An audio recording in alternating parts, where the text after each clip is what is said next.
Jemaat yang Tuhan Yesus Kristus kasihi, dengan sangat rindu kami ingin selalu berjumpa dengan saudara-saudara semua di sini, dan kami akan terus berusaha untuk ada perjumpaan dengan saudara-saudara semua di tempat ini.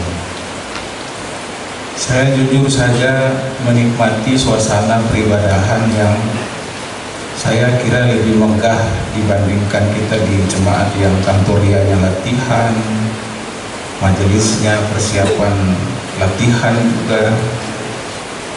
Bapak Ibu ternyata penyanyi-penyanyi rohani yang luar biasa, bapak semua. Karena itu puji-pujian yang kita nyanyikan beberapa lagu ini sungguh mengungkapkan seluruh renungan dan refleksi iman kita yang terus bergumul dengan Tuhan. Jemaat yang Tuhan Yesus kasihi, hari ini kita sudah ada di puncak perayaan Minggu Sangsara Kristus, yaitu Minggu Sangsara Yesus yang ke-7. Artinya kita semakin dekat dan harus mempersiapkan diri hidup kita untuk merayakan kematian Kristus di Jumat Agung. Dan sebab itu pula untuk menyambut Paskah di dalam pengharapan bahwa hidup kita itu benar di tangan Allah, dan Allah yang kita percaya adalah Allah kehidupan. Allah kehidupan itu mengasumsikan kepada kita bahwa cinta kasihnya atau kasih sayangnya itu tidak pernah berakhir kepada siapapun. Bahkan ia melakukan dan menunjukkan cinta kasih sayangnya itu bukan sekedar dengan menjadi manusia, tapi menjadi manusia yang rela mengosongkan dirinya sambil disalibkan, taat untuk juga disalibkan. Renungan Minggu Sangsara yang ke-7 itu kalau kita tempatkan di dalam rangkaian Yesus masuk ke kota Yerusalem, terutama dalam bacaan kita pada Injil Lukas, maka sampai di hari Minggu yang ke-7 itu kita bersama-sama bermeditasi dengan Yesus di Getsemani. Ia berdoa karena waktunya sudah dekat, bahwa anak manusia akan diserahkan ke tangan orang-orang yang akan menghakiminya, dan sadar akan waktu yang sudah sangat dekat itu. Setelah ia mempersiapkan para murid dalam jamuan akhir, ada satu tahapan yang sangat penting yang dilakukan oleh Yesus. Dan tahapan itu benar-benar memperlihatkan bahwa ia menghadapi siksa salib itu dalam posisi dirinya yang sudah sangat siap. Tahapan itu tidak lain adalah berdoa di Getsemani. Dan dalam cerita Injil, di 3 kali dia berdoa, dia hanya meminta para muridnya, berjaga-jagalah dengan aku. Bahkan bertanya, tidak sanggupkah kamu berjaga-jaga dengan aku? Sedikit waktu lagi, saatku akan tiba. Berjaga-jagalah dan berdoa.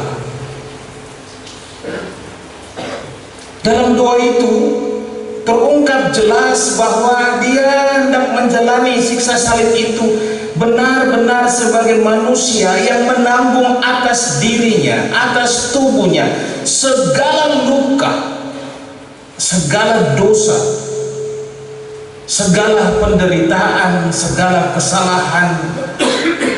Dan sebagai manusia jelas dia terluka, jelas dia merasakan sakit, pedihnya, bahkan dia merasakan beratnya salib itu. Tapi dia tidak bisa mundur daripadanya, sebab dalam doanya dia cuma minta satu, ya Bapa, jikalau boleh cawan ini lalu daripadaku. Itu jelas kemanusiaannya. Lanjutnya adalah, tetapi jangan oleh karena kehendak, melainkan karena kehendak. Satu model kepasrahan total atau satu model tindakan penyangkalan diri total. Sebuah model penyangkalan diri yang karena itu membelajarkan kepada kita bahwa dalam resiko iman kita tidak bisa lari dari apapun yang menjadi resiko iman. Resiko kita menjadi Kristen, resiko kita percaya, resiko memikul salib, kita tidak bisa lari. Kenapa kita tidak bisa lari? Karena kita sudah dibawa Allah masuk ke dalam suasana hidup baru, yaitu jalan di mana Ia sudah mengerjakan penebusan dosa itu sendiri. Oleh sebab saliblah Tuhan membawa kita masuk ke jalan baru, jalan kehidupan, jalan orang-orang yang sudah ditebus. Karena itu bahu kita harus disiapkan untuk pikul salib, menanggung segala resiko dari mengikuti Yesus. Karena toh Allah memelihara hidup. Allah memelihara hidup Bapak dan Ibu di sini. Allah memelihara hidup keluarga. Allah memelihara hidup semua orang yang terus menopang kita dalam pergumulan ini. Itu jaminan yang pasti kita peroleh dari salib Kristus. Dan di Minggu Sengsara Yesus yang ketiga, yang ketujuh, di puncak Minggu Sengsara Kristus ini, kita diajak untuk benar-benar mempersiapkan diri dengan jalan berdoa. Berdoa, waktunya sudah dekat. Segala kelepasan dikerjakan Allah melalui Kristus. Pembebasan dikerjakan Allah dalam Kristus Yesus. Ini waktunya untuk kita mengkonsolidasi iman kita supaya kita semakin gagah, semakin kuat, semakin kokoh di dalam iman ini, memikul salib kita dan mengikutinya. Dan ini masanya untuk kita semua. Karena itu Lukas dalam bacaan kita menuntun kita untuk mengerti setidaknya 4 hal sebagai semacam syarat supaya kita tetap menjadi pengikut Yesus yang setia, supaya kita tidak keluar dari jalan itu, supaya kita yakin bahwa kita sudah ada dalam jalan kebenaran, dan di situ kita bersama dengan Kristus yang memikul salib, Kristus yang mati menebus dosa kita. Syarat yang pertama di ayat 26 itu, Yesus bilang begini, jikalau seorang datang kepadaku dan dia tidak membenci bapaknya, ibunya, dan seterusnya, dia tidak dapat menjadi murid. Saya mau menjelaskan arti kata membenci. Membenci yang Lukas pakai sama sekali jauh dari sifat yang diwarnai dengan amarah, dendam, iri, fitnah. Juga jauh dari sebuah keinginan kita untuk memisahkan diri, menjauhkan diri, terberai dari orang-orang yang kita kasihi. Motivasi orang membenci yang kita selalu pahami dalam wujud orang marah-marah itu, orang yang suka, orang benci itu bukan yang dimaksudkan Lukas dengan kata itu di sini. Lalu seakan-akan ketemu si benci, ketemu bini, ketemu punya anak-anak, ketemu orang tua, ketemu saudara-saudara. Tidak, Lukas tidak memaksudkan itu. Yang Lukas mau bilang begini, kalau kita mau mengikuti Yesus, bahkan yang terbaik dari diri kita pun harus kita relakan untuk ditinggalkan supaya kita tetap mengikutinya. Bahkan milik yang paling utama dalam diri kita pun harus kita relakan untuk dilepaskan supaya kita tetap ada di jalur yang tepat, jalur yang benar sebagai orang-orang yang memikul salib dan mengikutinya. Kalau kita tidak berani melepaskan apa yang terbaik dari diri kita, kita belum sanggup ada di jalan itu. Sebaliknya, jika kita sanggup melepaskan apa yang terbaik yang kita punyai, kita akan pikul salib Yesus dengan sukacita tanpa ada beban apapun.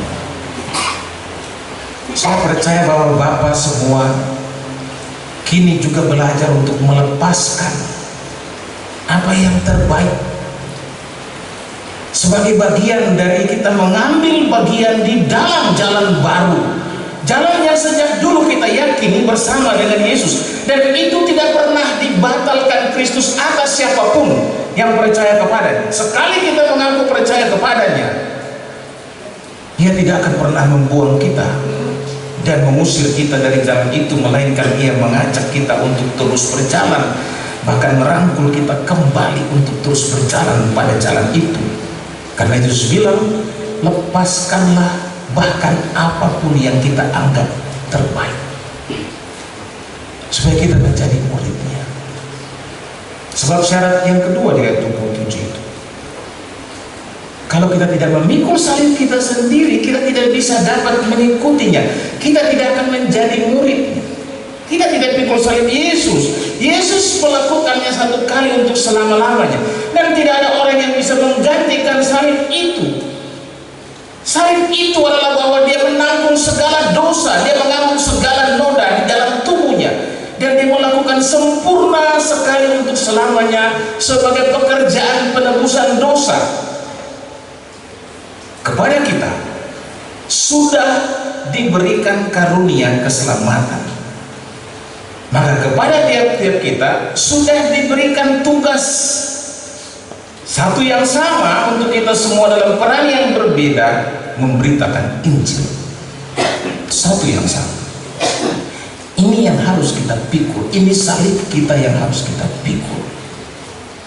Kita pikul dalam ragam peran kita, dalam ragam tanggung jawab, dalam ragam tugas. Kita pikul juga dalam ragam beban dan masalah hidup sehari-hari. Kita harus memikulnya sambil mengikutinya. Supaya apa? Supaya kita belajar sabar dalam menjalankan tugasnya, dalam menanggung segala masalah. Supaya kita belajar setia, bahwa meskipun beban itu berat, meskipun salib itu berat, berilah bahu untuk memikulnya, sambil belajarlah setia.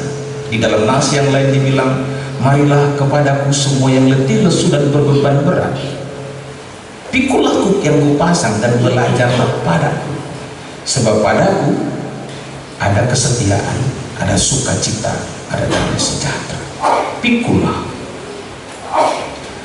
Belajar juga untuk mengorbankan diri, merelakan diri untuk ada dalam segala situasi hidup apapun, dengan satu pengharapan, di ujung derita itu ada kehidupan, di ujung derita itu ada kelepasan. Dan orang yang merdeka, orang yang terlepas dari beban adalah mereka yang menempuh seluruh proses itu, dan di puncaknya dia tetap kedapatan memelihara iman. Belajar dari Yesus, pikul salib kita sendiri dan belajarlah darinya, atau dan ikutlah Yesus. Belajarlah juga bahwa apa yang kita tanggungkan atas pundak kita, atas hidup kita, bukan demi kita sendiri, tapi demi orang banyak, demi kebahagiaan banyak orang. Suatu waktu kita bersama-sama dengan mereka akan menikmati apa yang benar-benar disebut dengan kelepasan, dan itu terjadi oleh tangan Allah yang kuat, yang menopang dan membimbing ibu dan bapak semua. Itu yang menjadi doa kita bersama. Saya kira itu juga kan yang menjadi doa bapak-bapak, bukan? Pelajaran ketiga, Yesus mengajarkan kita begini, dalam sebuah ilustrasi yang sama dengan Matius 5 ayat 13 sampai 16, garam dan terang dunia.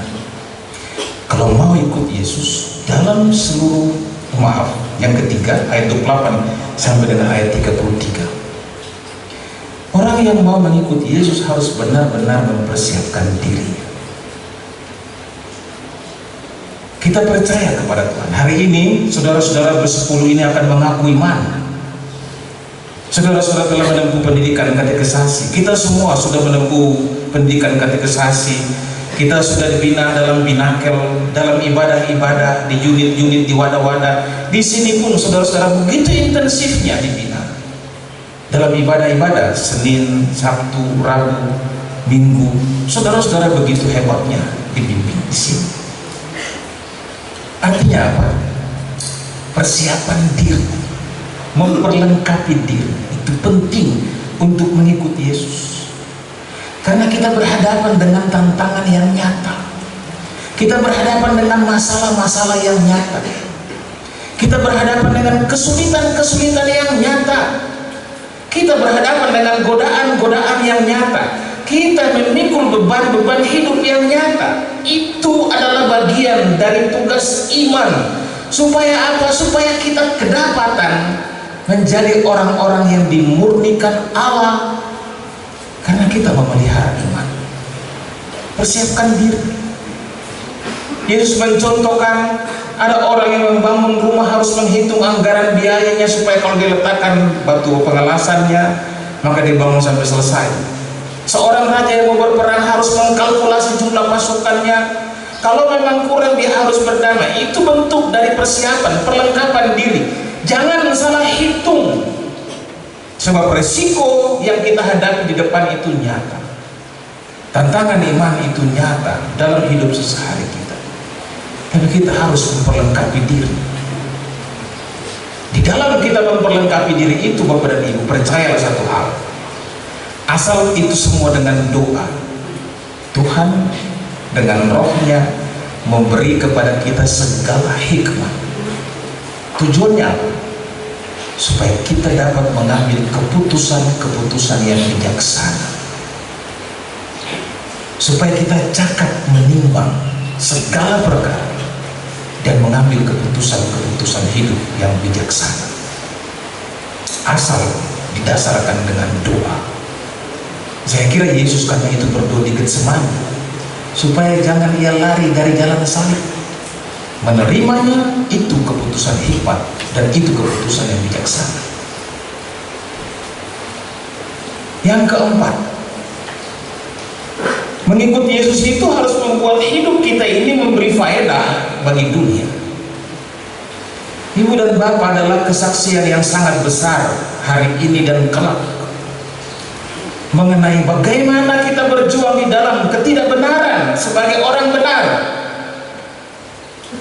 mengenai bagaimana kita bertahan di dalam segala sesuatu yang mungkin merendahkan kita, tetapi saatnya kita yakin Tuhan yang pulihkan dan Tuhan yang angkat kita. Mengenai bagaimana kita harus menanggung gumulan yang rangkap, gumulan ganda secara fisik, secara psikis, tapi kita tetap memelihara kebersamaan di dalam ketekunan kita setiap waktu untuk berdoa kepada Allah. Bagaimana disunyinya di dalam ruang-ruang tempat Bapak Ibu tinggal selalu ada iman yang tidak mati.